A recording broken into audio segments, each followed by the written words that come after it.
Hi everyone, Mike back with another video in our Tech Tips series. There isn't a day that goes by where our team is not asked, what are the benefits of Microsoft 365, or as some in the business world still call it, Microsoft Office 365.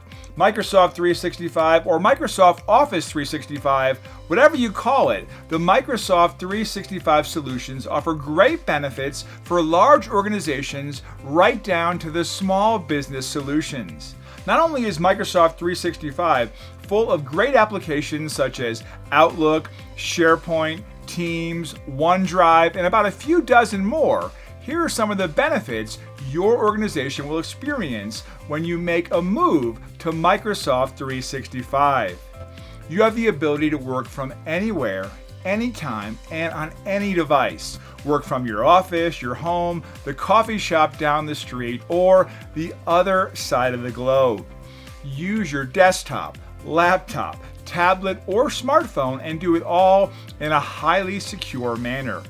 What you work on follows you. Yes, start a document on your desktop at the office and finish it at home. You're no longer tied to your desk. Your work follows you wherever you are. Get access to robust web applications. Love Outlook on your Windows desktop. You'll also get the same experience using Outlook's web version. There are many benefits to Microsoft 365. If you want to know more, get in touch with our team today and learn how your organization can see all the benefits of today's modern workplace built on the Microsoft 365 solution.